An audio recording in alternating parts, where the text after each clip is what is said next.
Am I the a-hole for telling my brother-in-law I will never forgive his daughter and have no intention of ever having her near my family? The people involved are, me, 30F, my husband, 35M, my older sister, 35F, my sister's son Kevin, 14M, her husband Joe, 40M, and Joe's daughter Kelly, 15F. My sister has a blended family with her biological son, her husband, and her stepdaughter. I would say it was still a work in progress for them, but we all accepted and included Joe and Kelly in our lives.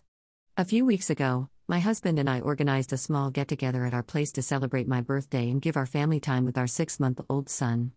The people present were my sister and her family, plus our parents, so it was very intimate and relaxed. Everything went well, and nothing unusual happened. A few days after the gathering, my nephew Kevin came to our house and asked to speak with me about something concerning. For context, Kevin and Kelly attend the same school and have mutual friends. Kevin told me that Kelly had been telling her friends that during the gathering, she saw her step-uncle's, my husband's, pecker. She claimed she was in the bathroom, my husband walked in without knocking, and he had his pecker outside of his pants, which is how she supposedly saw it. This is absurd because my husband would never behave like that even in private, and certainly not while we had family over. I asked everyone who was present at the gathering to meet at my parents' house and confronted Kelly. She started crying and confessed she lied to her friends. According to her, all her girlfriends had already had some sort of intimate experiences, and she had none. So she invented this story to look cool in front of them. I lost it. I called her a disgusting piece of trash, a psychopath, and told her she risked my son's father's life and reputation just to boost her social status. I told the rest of my family that from now on, I would never bring my family near Kelly again. The consequences for her came fast. My nephew told everyone at school the truth. My sister and Joe went to the school and informed the principal about what happened so that if any teacher heard that rumor, they would know it was fabricated and wouldn't act on it. My parents cut contact with Kelly and will not allow her in their home anymore. My sister refuses to have Kelly live with them, so Kelly was permanently moved to her mother's place. Before judging my sister for that, please keep in mind that she has a biological son she needs to protect. If Kelly could so easily invent and spread lies about my husband, who can guarantee she wouldn't lie about her stepbrother too? Now Joe is obviously hurt and torn about what happened. He keeps telling me Kelly is depressed and wants to apologize to my family, but I keep refusing. I explained that I don't need her apology and shouldn't waste her time because I will never forget or move past what she did. Joe keeps begging me to forgive her because she is just a stupid teenager, and maybe if my sister sees me forgive her, she'll accept Kelly back. I told Joe that a stupid teenager absolutely can ruin a man's life and reputation, and I'm not risking it. I also fully support my sister and want to protect my nephew. Before Kelly was moved to her mother's home, Kevin stayed with me and my husband for a few days. I don't regret my decision at all. I stand by everything I said, but I do feel bad for my brother-in-law. Regardless of how messed up his daughter is, he is a great guy, respectful, and he really values family and honesty. So I don't know. I guess I want to ask if I was the a-hole toward him? Final update, edited because multiple people suggested it. The original incidents from my previous post did not happen 2 days ago.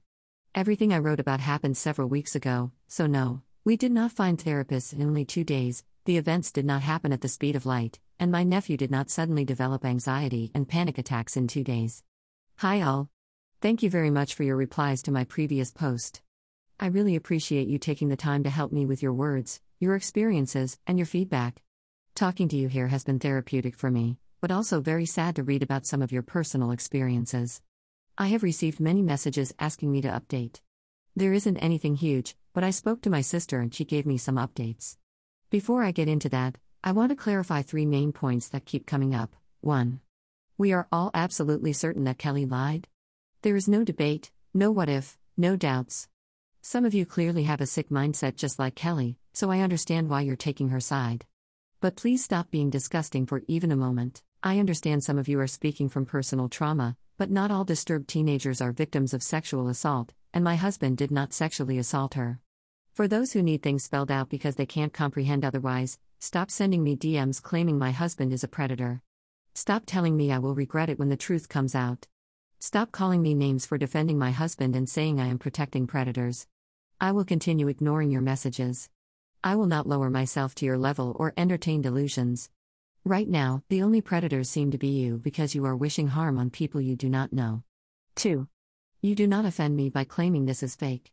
If you think the story is fake, why waste your energy commenting? You are free to move on. 3. I am not willing to forgive Kelly. I am not willing to allow her to apologize. I am not willing to ever have her near my husband or my son. My husband agrees completely. This is our shared decision, and we will never have anything to do with this girl. Stop blaming me for choosing our boundaries. I do not control my parents, my sister, Kelly's father, or my nephew. If they cut contact with her, that was their choice, not something I forced. Now for the update. I talked to my sister, and some things will be happening this week. Kevin is coming to our place tomorrow and will spend the entire week with us so my sister and her husband can have time to sort things out. They plan to visit Kelly at her mother's house, sit her down, and tell her what is going to happen. My sister asked Kevin if he wants her to divorce Joe or if he feels unsafe living with him. Kevin told her he doesn't want to ruin her marriage, he doesn't hate Joe, even though he said it a few times, and he doesn't feel unsafe with him, but he does not want to ever be near Kelly again. My sister and Joe began working with a therapist to see if their marriage can be salvaged, and it has really helped. So for those wishing them to divorce, they will not. The therapist explained to Joe that he can still have a relationship with his daughter while keeping his family intact, he just needs to be willing to put in the work. She also told him that giving up his entire life and happiness is not a solution. If he divorces my sister now, and years later Kelly does something to a new family, is he supposed to abandon that life too? He needs to understand that he and Kelly are two separate individuals with their own paths, and they do not need to live together for him to be her parent. He also needs to show his children that marriages are not jokes, you don't give up the moment something awful happens. They decided to work together on their marriage. They will tell Kelly what her life will look like going forward. Joe will continue seeing her and supporting her, but she will live full-time with her mother, who has agreed to this. A Redditor suggested that in the future, if they want Kelly over, Kevin could stay at my place. I mentioned this to my sister. I told her our house will always be open for Kevin. I think he would want that since he enjoys being with us and his baby cousin, but we need to see how he feels emotionally. Right now, Kevin is also in therapy because he has been having nightmares and violent outbursts whenever Kelly is mentioned. He recently had a panic attack, started crying, and screamed that he hates her and wishes we never met her. I am confident therapy will help him heal, but we're taking baby steps and not rushing him. Kelly will also be moved to a different school this summer. This protects both her and Kevin, they won't see each other, and she will avoid being bullied. Her friends told their parents the drama, so now Kelly is forbidden from ever going to those kids' houses. Their parents don't want to risk it. I want to say I'm surprised, but honestly I'm not. No sane adult will allow someone like her into their home and risk being accused of something. I'm glad the adults who were close to her are now aware, so they can protect themselves and avoid what we went through. That's pretty much it for now. I may keep updating if anything significant happens. I'm excited to have my nephew here for the week. I'll finally have a gaming partner, since my boomer of a husband is not much into video games and is obviously nowhere near as fun as Kevin.